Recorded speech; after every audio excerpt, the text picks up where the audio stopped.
वृद्ध कुर्सी पर बैठे हैं। पास में एक छोटी घंटी रखी है। बेटा तैयार होकर ऑफिस जाने की जल्दी में है। बाबा, मैं ऑफिस जा रहा हूं। कुछ जरूरत हो तो ये घंटी बजा देना। ठीक है बेटा।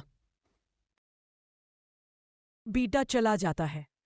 वृद्ध अकेलेपन में खिड़की से बाहर झांकते रहते हैं।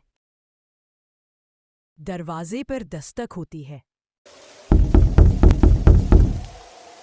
नमस्ते बाबा जी, मैं पास के मोहल्ले से आया हूँ। वृद्ध अचानक उत्साहित होकर सिंधी में, अरे पधारो।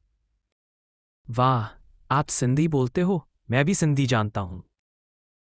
दोनों खुशी खुशी सिंधी में बातचीत करते हैं। बचपन, गीत, पुराने दिनों की बातें। वृद्ध की आंखों में चमक लौट आती है। आगंतुक घड़ी देखते हुए, बाबा जी, अब मुझे जाना होगा। बहुत अच्छा लगा आपसे मिलकर। हाँ, अच्छा लगा। आगंतुक के जाने के बाद कमरे में एक गहरा सन्नाटा छा गया। वृद्ध के चेहरे पर उदासी के भाव छा गए।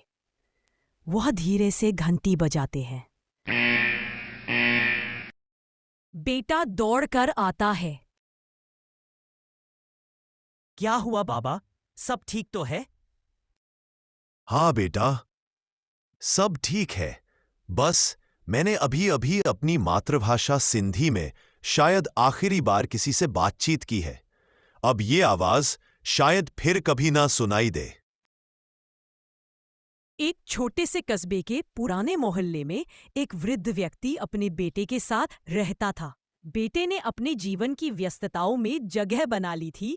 नौकरी, बाहर की दुनिया और आधुनिक जीवन। पिता के साथ समय बिताने की गुंजाइश उसके पास बहुत कम थी। वृद्ध का जीवन सरल था, परंतु उसके भीतर एक गहरी कमी थी। वह सिंधी भाषा बोलता था, वही भाषा जिसमें उसने अपने बचपन की हंसी, दोस्तों के गीत और माँ की कहानियां सुनी थी। लेकिन अब घर में और आसपास कोई भी सिंधी नहीं बोलता था। पुरानी पीढ़ी के जो दोस्त सिंधी जानते थे, वे एक एक करके दुनिया से विदा हो गए थे। इन्हीं दिनों उसके बेटे ने उसकी देखभाल के लिए एक छोटी घंटी लाकर दी। उसने कहा, बाबा, जब भी आपको मेरी जरूरत हो, आप ये घंटी बजा दीजिए, मैं तुरंत आ जाऊंगा। वृद्ध ने घंटी अपने पास रख ली। यह घंटी उसके लिए सिर्फ एक साधन थी, जरूरत या आपातकाल का संकेत। कुछ दिन बाद घर में एक आगंतुक आया। वह किसी पुराने काम से आया था और संयोग से सिंधी जानता था।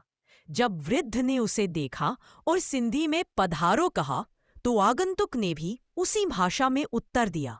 उस क्षण वृद्ध की आंखों में चमक आ गई। वर्षों बाद उसने अपनी मातृभाषा में किसी से संवाद किया था। दोनों ने थोड़ी देर तक बातें की, पुराने गीत, बचपन की यादें, रीति रिवाज।